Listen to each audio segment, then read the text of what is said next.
then better enjoy here itself. Why should you postpone there? And like this one person, one Swami, who was continuously suppressing himself so that he can have there lot of joyful, happy things. Somehow he dies. His disciple also dies in the same day. Both of them go there. Disciple saw the master is rewarded. Master is sitting with Marilyn Monroe. And he is enjoying the life. The disciple asks Master, Master, oh, so nice, how great it is.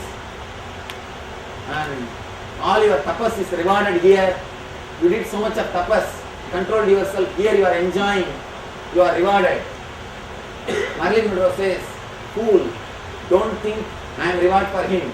He is punishment for me. I am not reward for him. He is punishment for me. Understand? Never think you will have some reward there. If you do some meritorious acts here, don't do any charity by expecting anything. Do it if you feel happy. I always tell people. People ask me, then why are you building temple? Just now we have Venkateshwara here. Few days ago we brought Venkateshwara. People ask me, then why are you building temple? Please be very clear. All my ashrams and temples are just laboratories where people can work with this technology, where the research can go on. I am not building to create punya, or I am not telling people if you give money to Venkateshwara you will get punya. No. No punya sales. I am not opening one more shop to sell punya. Here punya is not sold. Please be very clear. Merit can never be bought by money. Merit or sin is no way related to your acts. It is related to your being. If your being is conscious, if your being is blissful, whatever you do is merit. The whole emphasis is on your being. Please understand, neither your sin nor your merit will come with you. If you live a conscious life, if you at least had one moment of conscious awareness, one moment of samadhi in your life, that's enough. Only that is going to come with you. Nothing else will come with you. Even if you give money to my ashram, I cannot give you speed pass. No speed pass is available with my system. And no favoritism can be done. Don't think I will be standing there on the gate and I will tell you, oh, you are my devotee, come in this line. Nothing can be done. And one more thing, if somebody says, if you give money to them and they will give you speed pass, be very clear, it's pure cheating. Pure cheating. It's pure cheating. Unless you meditate, unless you experience, nothing can come with you. Nobody can do anything. It is your experience which will guide you. Somebody else eating can satisfy you. No. Be very clear. Somebody else eating cannot satisfy you. Unless you have the conscious experience, nothing can be done. Nobody can do anything. And neither your sin nor your merit comes with you. It's your conscious experience only that comes with you.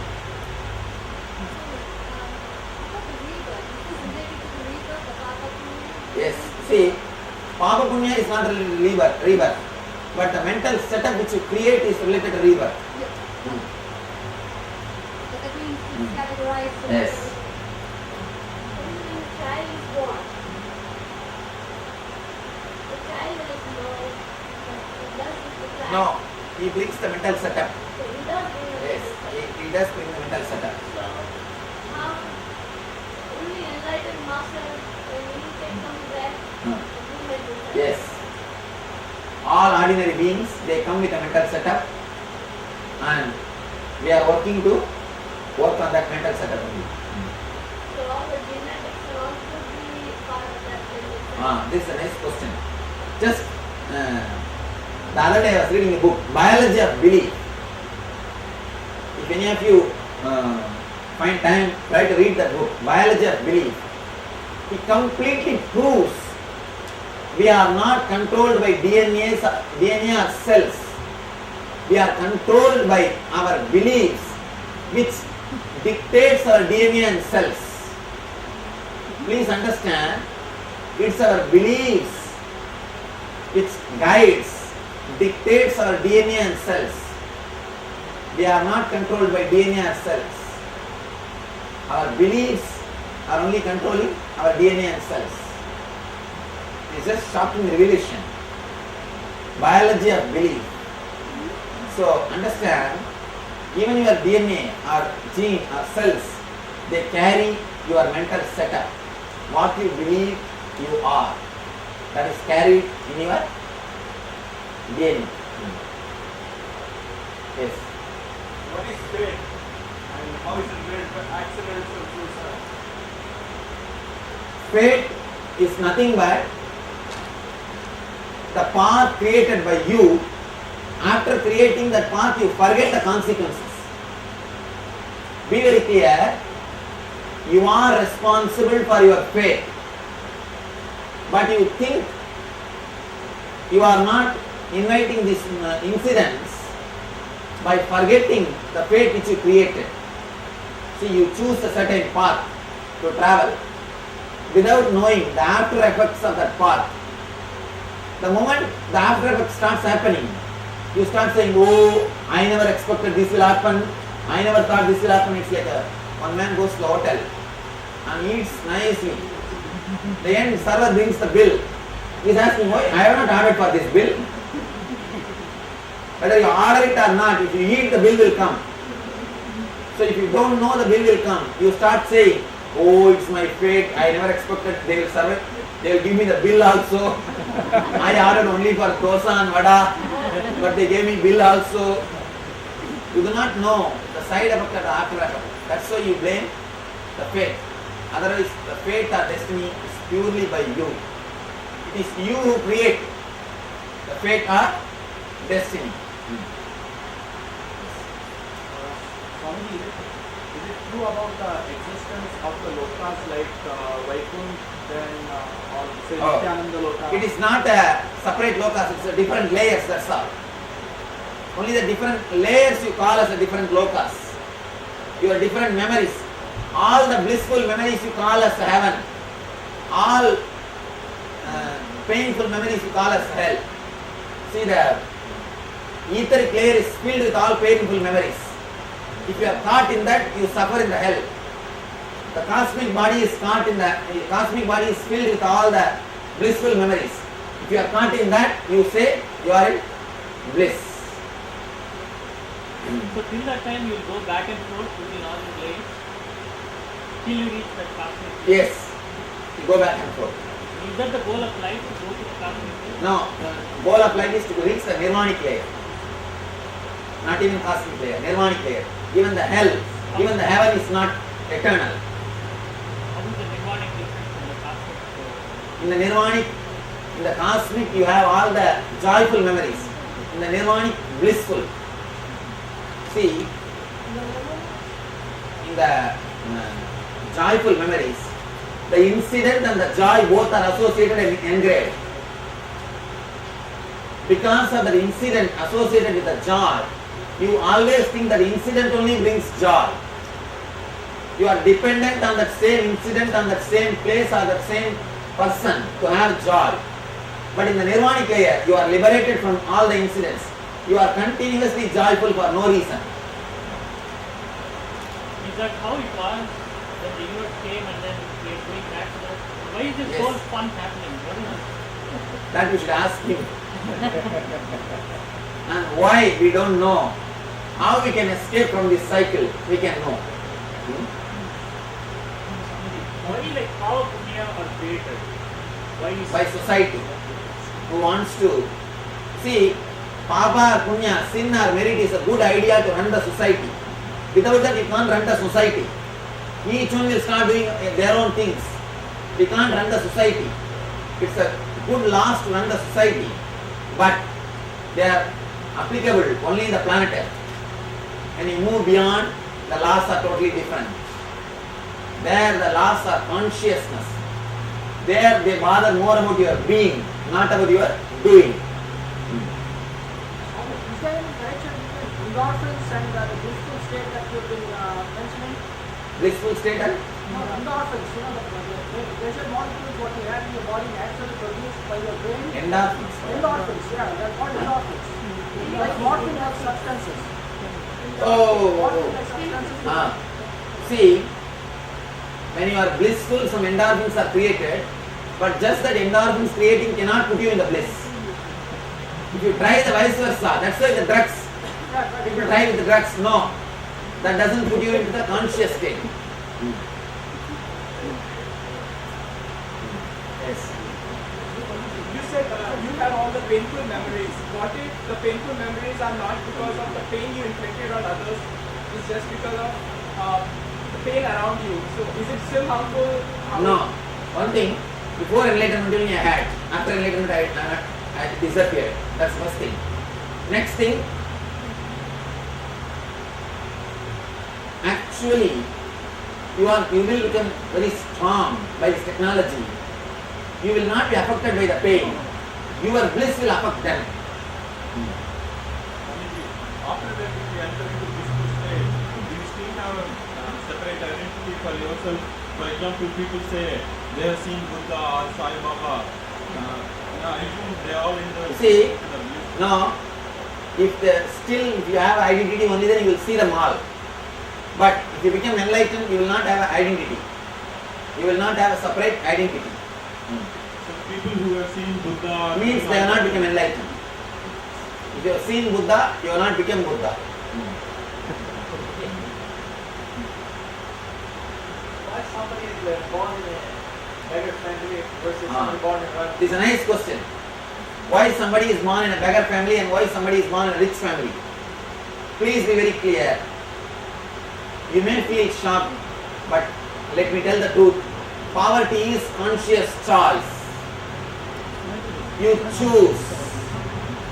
Poverty is a conscious choice. You don't want to take the responsibility of living with money. Please be very clear. Wealth not only brings comforts, it brings responsibility also. The risks associated with it. People who don't want to take that responsibility, they slowly move towards the poverty consciousness. Let me tell you one story. Not story, incident that it really happened in America only. One child, autistic child, autism child was brought to me for healing. Father, mother, they brought him for healing. The moment I put my hand on his head and started healing, he started speaking in my mother tongue. The family is not South Indians. Family don't know my mother tongue, Tamil. The boy straight away started speaking in my mother tongue. And he says, remove the hand, don't heal me. I was just shocked. But of course, he told in a slang way. In a singular he addressed, remove the hand, don't heal me. I was shocked. First thing I was shocked that he is speaking in Tamil. Next thing he is speaking fluently. And I told him, I thought that some spirit is there inside the body that is only speaking to me. I asked him, who are you? He said that you don't have to bother about that. Remove the hand. Stop him. And he says, I don't want to take the responsibility of regular life. Going to school, going to office and all those things. I want people to take care of me. That's why I took this type of body and mind. Then I asked him, if you want like that life, why are you torturing your parents? They are such nice people, such good people. Why did you take birth in that family? Then he says, I took birth in that family because they are nice people. They will not abandon me. They will take care of me. I tell you, it happened. I was just shocked. Understand, each one of us decide even our poverty. Poverty is a conscious choice. You choose your lifestyle. Maybe a little difficult to understand. You may think, What is this? How can it be? There are so many things which is happening in my life which I don't want. Why is it happening? Let me go to an extreme of making a statement. Even accidents are created by you. Please be very clear. Accidents are also invited by you. How? We will see in the fourth layer. The fourth layer we will see. But be very clear, when we work on the fourth layer, we will analyze how we invite accidents. Inch by inch we will analyze. But even accidents are invited by you. Every inch of your life is your choice. Yes. When we do like yearly rituals like Shraddha and stuff for great people, how it teaches them as a relation? Shraddha, see, Shraddha is nowhere related to them, it's related to you. One part of your energy is presented, donated to you, gifted to you by your parents. Gifted. Till you die, one part of your energy remains connected with them. So after they die, that part starts slowly dying in you. That's why if your near and dear ones, if your immediate family people, if they die, even if you don't have good relationship with them when they are living, when they die you feel something is taken away from you. When they live, you expect when they will die. When they die, you really see something is taken away from you. The Shraddha is not directly related to the person who is dead. It pacifies or it calms down the energy which is residing in you, gifted by them. We have two questions. First question is, why do people suffer when they say they have this problem of pitru? And even if they do puja and they see their grandparents or someone who's dead in the family and they come and give you a message. No, it is not even a puja which is important. Consciously relating with them. Of course, tomorrow evening we will be doing that meditation. Consciously you will be relating with your parents and elders who passed away, and you will be liberating yourself from them, from their memories, from their energies, and you will be liberating them also to travel in their path. You will be doing that meditation in the last nirvanic layer. Second question is, you said that we choose, or because we think that way we choose these accidents. So does thinking positively make a difference consciously that okay, this is going Sure. to be You are thinking positively.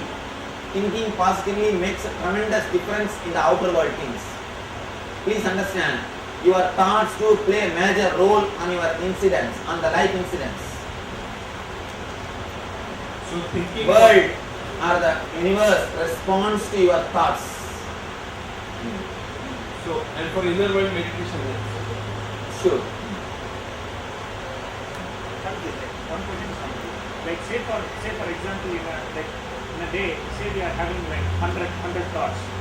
Of that, say in a month we have like 3,000. Of each one thought becomes true. Say 3 months from now or 6 months from now. That one thought, sometimes a good thoughts become true, sometimes a bad thoughts become true. So How the thoughts become true? The more number of times it is repeated in your mind, the more it becomes powerful. That's thought.